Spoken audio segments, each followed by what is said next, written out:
Oke, halo. Assalamualaikum warahmatullahi wabarakatuh. Waalaikumsalam warahmatullahi wabarakatuh. Gimana kabarnya, Icun?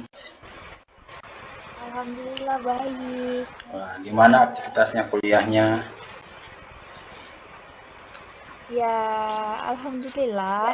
Cuman sekarang Ya. kan lagi sementara ini ya persiapan bahasa Turki dan udah di level terakhir jadinya kayak tambah susah aja gitu. Wah, tetap semangat ya. Ya, Kak. Ini dadakan nih, Cun. Gak apa-apa ya. Nggak apa-apa. Nggak, kita bincang-bincang santai aja nih. Soalnya banyak sahabat-sahabat di sana Indonesia juga yang emang beberapa yang emang pernah nanya-nanya gitu kan. Yang mimpi lah, mimpi untuk luar negeri gitu ya. Ada yang ke ada yang pengen ke Mesir, ada yang pengen ke Turki juga, bahkan ada yang pengen ke Eropa juga beberapa sih. Jadi melihat banyaknya teman-teman yang emang pengen kuliah di luar negeri, jadinya ada isu nih, mungkin ya bagi tips atau bagi tips trik isu yang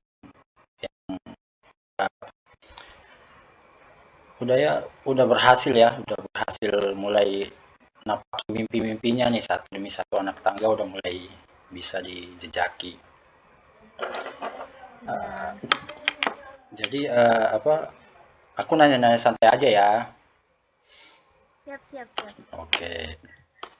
Ini nih Cun, ada yang uh, mungkin ada banyak sih, banyak teman-teman sahabat-sahabat yang saya kenal juga sih, ada yang nanya soal kuliah di luar negeri itu kan ada yang beasiswa, ada juga yang emang jalur pribadi ya. Nah, kalau untuk Hmm. Icun sendiri ini ambilnya jalur apa gitu? Kalau aku mandiri, pribadi, bukan Mandiri. beasiswa. Terus persiapan-persiapan apa yang emang Icun lakuin? Icun udah apa aja sih yang udah disiapin gitu untuk melangkah ke luar negeri ini? Oke. Ya, jadi sebetulnya kalau ada yang nanya gimana sih caranya kok bisa bisa ke Turki ya? Kalau misalkan mau jawaban instan ya gampang, tinggal naik pesawat gitu udah nyampe Iya. Turki kan. Tapi tapi aku paham sih maksud mereka tuh kayak gimana ya caranya biar bisa sekolah di sini, bisa nyampe kuliah di sini. Nah, aku itu sebetulnya sebelum aku ke Turki udah mikirin sejak 2018 waktu aku kelas 2 SMA. Itu tuh aku udah kepoin banget kan negara-negara mana gitu ya yang di sana itu aku bisa belajar dengan nyaman. Aku kan sebetulnya dari kecil banget, dari waktu aku TK itu aku udah pengen kuliah di luar negeri. Cuman aku suka ganti-ganti destination gitu loh. Kadang Hmm. mau ke Inggris, kadang mau ke Mesir, kadang mau ke Madinah gitu, macam-macam. Terus aku nemu negara yang nuansa Asia Eropanya tuh ada, mayoritas penduduknya Muslim dan apa ya, nggak terlalu ribet gitu loh pengurusan pendaftaran masuk sekolahnya. Nah itulah Turki aku dapat. Jadi sejak tahun 2018 itu aku mulai kepoin gimana gimana gimana caranya, berkas apa aja yang perlu disiapkan untuk mendaftar ke sana, ke Turki sini maksud aku. Terus aku mulailah tuh juga dari tahun 2018 izin ke orang tua. Jadi kayak kalau misalnya ada yang bilang, wah enak ya diizinin sama orang tua kuliah jauh gitu. Ternyata tidak segampang itu, Bunda. Karena karena izinnya tuh sering banget, hampir setiap hari itu aku kayak ngodein ke orang tua aku supaya ngizinin gitu loh. Karena kan kalau tiba-tiba Umi abah aku pengen kuliah ke Turki, pasti kaget lah ya. Jadinya ya step by step gitu lah aku izinin ke orang tua. Terus Gitu. waktu itu juga nggak langsung izinin sih. Mungkin karena keseringan izin dan orang tua aku melihat, wah ini aku udah tunggu-tunggu nih. Bahkan tanpa disuruh pun aku ngambil les bahasa Turki di mana-mana kan. banyak tuh platform yang ada kursus online bahasa Turki. Nah, aku ikut di mana-mana. Terus aku juga iseng-iseng pernah daftar tuh program kelas bahasa Turki. Terus aku dapet deh beasiswa 50%. Nah, aku join di kelas itu. Nah, setelah beberapa bulan, kurang lebih 4 bulanan belajar di kelas bahasa Turki, aku dapet info bahwa kelas itu buka program baru namanya ya agen gitu loh, kayak dulu kan cuma kelas bahasa, sekarang berubah jadi apa ya, kayak platform edukasi lah yang mengantarkan pelajar Indonesia ke mana. Aku daftar deh di sana, daftar terus masukin ijazah, transkrip, habis itu paspor, gitulah.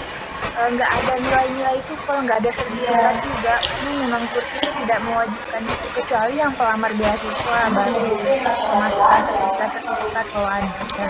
Oh, seperti itu.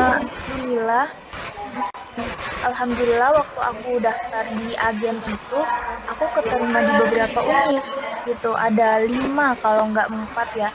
Tapi aku juga daftar beasiswa yang ini tanpa agen. Aku daftar beasiswa namanya Fatih Sultan Mehmet Vakıf University, itu universitasnya di Istanbul. Nah, aku dapat tuh beasiswa 75% tahun lalu. Aku hampir aja ngambil beasiswa itu. Cuman aku mikir, ini kan universitas swasta, berada di kota terpadat di Turki, yang biaya hidupnya juga mahal banget. Dan itu 75% yang di-cover hanya biaya sekolahnya saja, belum biaya asrama, biaya hidupnya, akomodasi, dan segala macam itu belum di-cover sama itu. Jadi ya sudah, beasiswanya nggak jadi aku ambil, aku berangkat sama agen aja, sama teman-teman Indonesia. Wah, berarti lumayan cukup panjang ya waktu Icun ini mikir-mikir dari 2018 ya, niatnya itu udah mulai searching-searching tentang ini ya.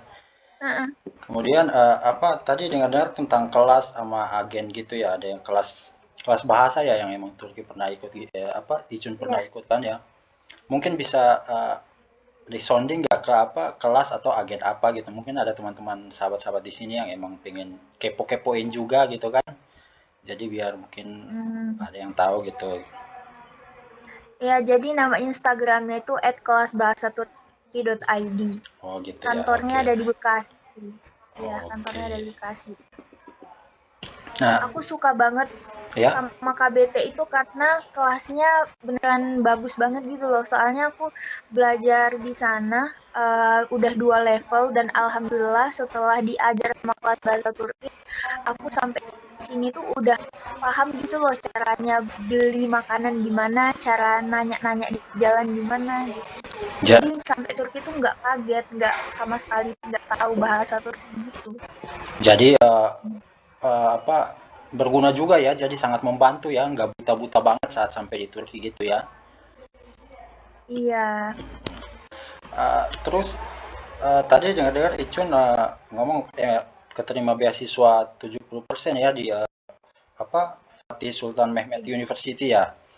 Cuman kan emang mikir-mikir untuk ya tempat tinggalnya emang di pusat kota, mungkin biaya-biaya yang lain-lainnya, makan apa pasti mahal ya.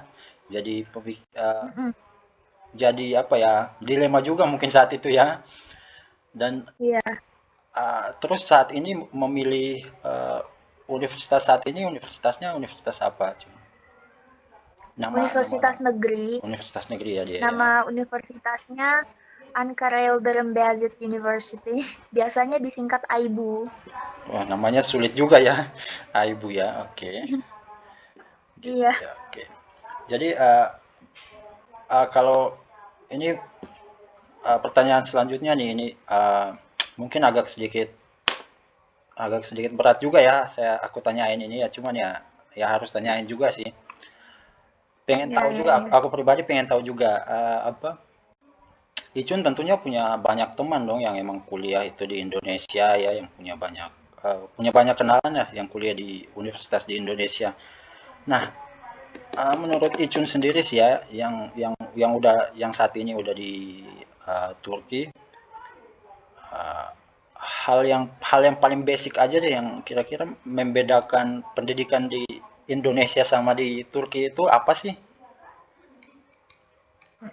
Oke, jadi kalau di Indonesia biasanya tuh gurunya masih kurang disiplin ya soal waktu.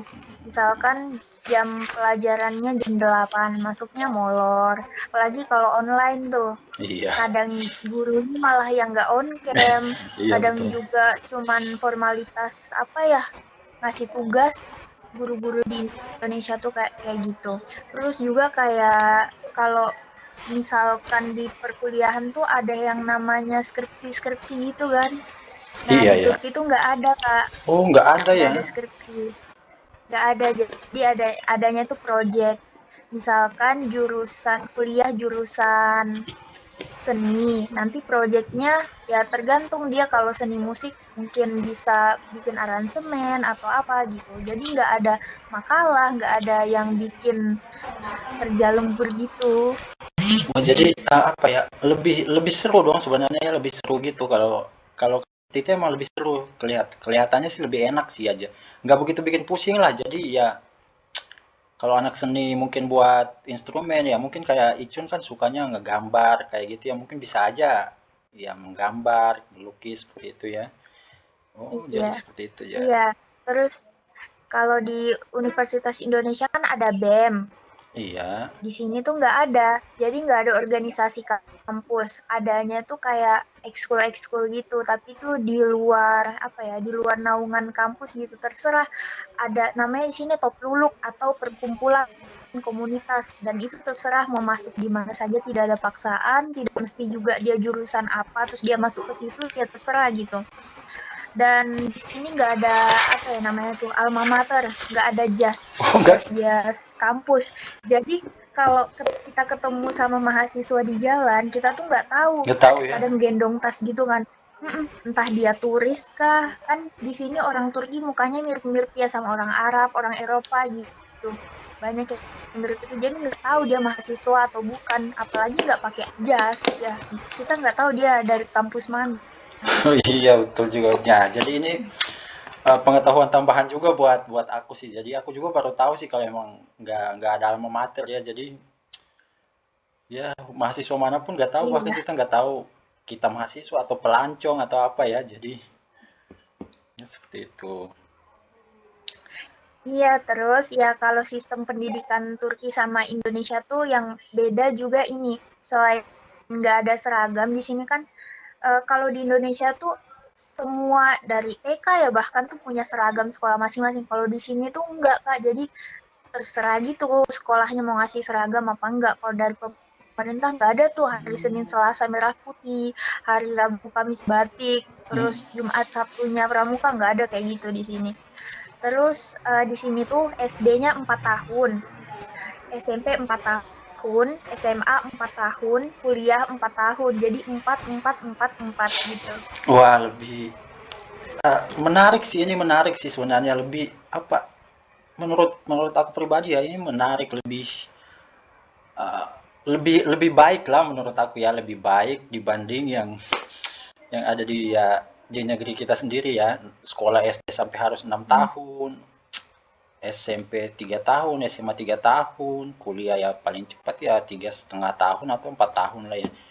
Dan di sana cuma 4 tahun dibagi rata ya, belum lagi ya di sana nggak ribet untuk harus ngatur seragamnya ya. Jadi Iya, menarik ya untuk juga menarik. di sini juga nggak ada upacara bendera. Kayak kita di sekolahan setiap Senin gitu nggak ada juga ya?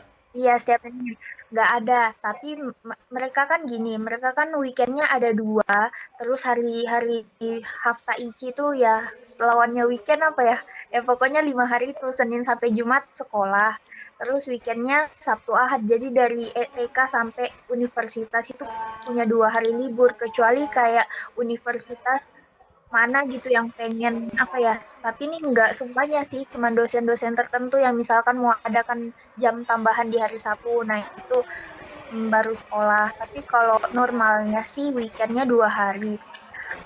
Terus kan nggak ada ini ya, nggak ada upacara, tapi mereka punya lagu kebangsaan gitu kan yang dinyanyikan rutin setiap hari Senin sebelum masuk sekolah dan setiap hari Jumat setelah pulang sekolah. Jadi yang memulai hari dan menutup Yang menutup hari di pekan hari. itu menyanyi lagu kebangsaan. Jadi cuman hanya nyanyi lagu kebangsaan ya, nggak ada istilahnya ritual-ritual kayak kita Nggak gitu ya. ada itu, nggak ada paskibra gitu, nggak Iya. ada. Oh gitu. Eh, aku sendiri juga baru baru tahu sih sebenarnya, baru baru tahu hal-hal kayak gini, meskipun ya cukup dekat sama Icun juga, ya cukup dekat sama Ya, ada. soalnya hal-hal yang kayak apa ya tentang Turki banget gitu aku jarang sih sebetulnya nge-share kan aku biasanya apa gitu nge-share di SG, di SW. Tapi yang tentang kayak gini tuh jarang aku ini sih. Karena banyak juga kan temen Turkiku dan takutnya kayak ada yang sensitif atau Iya, gimana gitu. Jadi mending kalau misalkan ada temen yang mau tahu atau gimana ya ada event-event tertentu gitu baru aku ceritain. ceritain oh seperti itu.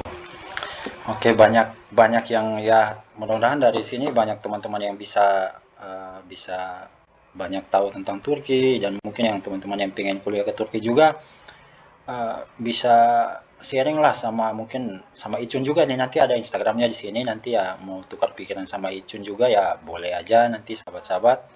Nah kemudian ada aku punya pertanyaan selanjutnya nih. Ini yang mungkin sering sering banget nih ditanyain, atau yang menakutkan lah, momok menakutkan nih bagi teman-teman yang emang mau kayak luar negeri gitu kan, kuliah di luar negeri. Eh, apa di Turki itu hal yang gampang enakan lah di Turki itu buat buat buat pelajar ya, buat pelajar, khusus buat pelajar, bukan buat pelancong atau buat apa, buat pelajar yang nggak mengenakan banget di Hmm. Turki itu apa sih, Jun? Yang tidak mengenakan itu ketika kita berada di suatu apa ya semacam kongres atau perkumpulan entah di kelas entah di luar kelas yang dicampur gitu antara kita anak Indonesia terus teman-teman asing dan apalagi di sini negara Turki pasti mayoritas pelajarnya adalah orang Turki. Mereka yang ada di acara itu, yang ada di kelas, tentunya kan pakai bahasa Turki itu. Nah, kalau kita tidak paham betul bahasa Turki, nah itu yang bikin gak enak tuh di situ. Kayak kita tuh merasa terasingkan banget. Kayak, wah, I understand nothing gitu. Kayak nggak Nggak paham paham, sama iya. sekali. Dan, wah, bahasa sih yang paling serem sebetulnya kalau bagi pelajar. Kalau masalah makanan itu kan sebenarnya adaptasi juga ya. Bahasa juga sih sebetulnya. Cuman kan kita 24 jam gitu nggak mungkin kan diem terus, nggak mungkin gitu kayak nggak ada percakapan interaksi sama orang Turki. Mau ngurus segala macam pun, hal sekolah, hal kayak sewa rumah, terus di jalan di mana-mana nih pokoknya bahasa tuh penting banget. Jadi makanya aku sebelum ke Turki itu ya belajar bahasa karena aku tahu susah banget bahasa Turki itu bukan kayak Iya, bahasa Arab. betul betul, bahasa Turki susah banget emang, betul. Nah itu ya, jadi sahabat-sahabat, modal utama itu sebenarnya ya kalau mau ke luar negeri itu ya ya apapun ya, mau dalam rangka apapun ya, bukan cuma pelajar tapi apapun itu, ya mungkin ya modal utama itu bahasa ya, bahasa. Apalagi ya memang benar sih kita di negeri orang kan, jadi mau ngomong apa-apa itu ya emang mau minta bantu, mau nanya tentang apapun ya udah otomatis bahasa itu harus dikuasai ya. Dan kemudian Icun mungkin selama di Turki ini kan ya hmm, sering mungkin mengalami apa ya, demotivasi lah, demotivasi. Nah, apa cara-cara Icun mengatasi kalau ketika lagi demotivasi nih, itu gimana sih caranya ala Icun gitu untuk ngatasin demotivasi sendiri? Allah aku ya. Oke, kalau aku sendiri tuh biasanya kalau merasakan hal seperti itu, aku jarang keluar keluar gitu kayak, wah mungkin orang kebanyakan healing, healing kemana gitu kak. Apalagi di Iya, sini iya, destinasi tempat betul. wisatanya banyak banget. Kalau aku nggak, aku malah malah di ruangan, entah di kamar atau di musola, dimanapun itu ruang tertutup. Dan aku apa ya, kayak jauh dulu lah dari HP, dan aku kalau nggak membaca ya menggambar gitu. Intinya jangan diem aja, harus melakukan sesuatu yang kamu suka, yang aku suka gitu. Yang aku suka. Cuman kadang tuh kayak orang kan beda-beda ya. Kalau aku seringnya merasa kurang motivasi atau motivasi lagi ngedown gitu, mungkin kayak ngerasa ya butuh asupan asupan otak juga, butuh ibadahnya dinaikin lagi. Itu masing-masing orang beda sih. Iya. Jadi Kalau aku pokoknya melakukan hal yang aku suka. tapi ya oke. Tapi ya justru agak berbanding kebalik ya sama kebanyakan orang, mungkin sama saya sendiri juga ya. Jadi kalau saya sendiri kan kadang kalau ngalamin demotivasi ya scroll Instagram, healing kan. Cuman ya Icun ya mungkin ini agak berbeda sih. Jadi lebih suka ngelakuin kayak aktivitas pengen sendiri, membaca, menggambar ya. Jadi seperti itu. Oke. Kemudian aku punya beberapa pertanyaan yang ini, cuman nggak usah ditanyakan deh, nanti takutnya YouTube-nya di-ban ini nanti. Terus aduh, ini pertanyaan yang banyak orang tanyain juga sih, berapa lama sih khusus untuk bahasa Turki ya Icun, berapa lama waktu yang Icun butuhin itu sih untuk bisa belajar bahasa Turki itu? Apalagi sekarang saya lihat-lihat Icun ya udah progresnya udah mulai wow nih gitu kan. Jadi udah mulai bisa lah bahasa Turki itu, udah mulai menguasai bahasa Turki itu. Aku lihat-lihat udah bisa nih. Nah, tips dan triknya dong Icun gitu. Berapa lama, terus tips dan triknya itu gimana? Sebetulnya kalau orang belajar bahasa itu kan pasti ada progresnya ya. Aku ngerasain banget gitu progresnya. Mulai dari sebelum aku ke Turki, masih di Indonesia, aku udah belajar bahasa Turki. Aku paham nih grammarnya, aku bisa nyusun kata-kata, aku ngafalin vocabulary, tapi aku belum bisa speaking karena apa ya, kayak di lingkungan aku belum Turki, jadi aku cuman paham materinya tapi belum bisa ngomong. Nah, sampai di Turki aku mulai praktek bahasa Turki, aku mulai ngomong apa aja yang aku tahu, sesedikit apapun itu pokoknya dikeluarkan gitu. Karena percuma aja kan kita paham materi, percuma kita ngafalin ribuan vocab, tapi kalau nggak diamalkan ya sama aja sia-sia. Kalau dibilang lancar apa enggaknya, mungkin sekitar 3 bulan pertama lah baru mulai lancar-lancar gitu ngomong bahasa Turki. Normalnya sih pelajar di sini yang belajar bahasa Turki itu kan ada namanya program Tomer. Tomer itu persiapan bahasa Turki 1 tahun sebelum masuk universitas. Nah, Tomer itu berbeda-beda setiap tahun. Program Tomer itu punya level-level tertentu nggak sih? Kayak yang aku tahu kan, kayak kalau bahasa Jepang ya dia kan ada N1, N2, N3, N4 sampai 5-nya gitu. Atau apa, program Tomer ini sendiri ada nggak sih level-levelnya gitu, Icun? Ada.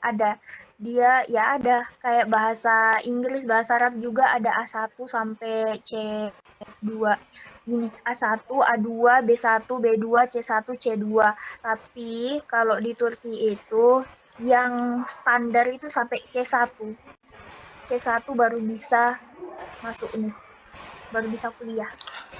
Dan kalau seandainya ikut program itu kemudian kita belum sampai di standar C1 tersebut, apa bisa diulang kembali atau kayak gimana ya?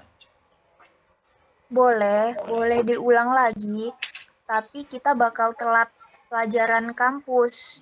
Cuman ya bisa ngulang juga, yang penting kita buat di Lekce. Di Lekce itu semacam surat pernyataan murid untuk lembaga tertentu. Misalkan kita mau minta cuti nih meminta apa ya, perpanjangan masa kuliah. Jadi kita nulis di lekce ke kampus bilang bahwa belum bisa masuk ke kampus karena masih mau menyelesaikan bahasa Turki. Tapi sebetulnya ada kok yang pakai calo-calo gitu kayak buat buat ngedapetin sertifikat. Jadi Tomer itu nggak wajib sih sebenarnya Kak, yang wajib adalah sertifikat C1-nya. Jadi mau dia belajar bahasa Turki, mau dia datang ke Tomer apa enggak, yang penting ijazahnya tuh dapet, sertifikatnya dapet. Wah, jadi uh, berarti ada satu hal yang Tapi itu merugikan di iya, jadi Mm-mm. ada satu hal yang mirip sama di Indonesia, ternyata di Turki juga punya calo. Yang Tapi yang aku maksud tuh calo-calonya yang anak Indonesia, aku nggak tahu ya kalau yang anak-anak asing yang luar wah, negeri. ternyata oknumnya Indonesia juga. Oknumnya Indonesia Ya, juga. karena yang aku dengar itu senior, senior orang Indonesia gitu kan. Dia temennya temenku, katanya dia nggak Tomer tapi dapet sertifikat. Aku nggak tahu ya gimana caranya, kok bisa dapet sertifikat. Nggak tahu. Tapi ya intinya itu ya, icunya pasti ya merugikan kita juga ya. Jadi ya buat apa punya Hmm, sertifikat kalau ilmunya kita nggak punya ya, intinya seperti itu. Jadi nggak bisa berbahasa yang baik juga, percuma juga sih. Cuman nah, iya. ya kemudian nah, ini terakhir nih Cun, terakhir. Minta apa pesan-pesannya dari Icun untuk sahabat-sahabat Sunwell Publisher dong Icun. Pesan-pesan yang Icun mau sampaikan ke sahabat-sahabat yang mungkin mau kuliah ke luar negeri. Boleh Icun, silakan. Oke. Jadi ini pesan yang selalu aku sampaikan kayak di mana-mana gitu kalau ada yang minta saran, minta motivasi gitu. Buat teman-teman yang mau lanjut kuliah di Turki, hal yang paling penting yang selalu diingat sama teman-teman itu adalah mulai dan jangan takut gagal.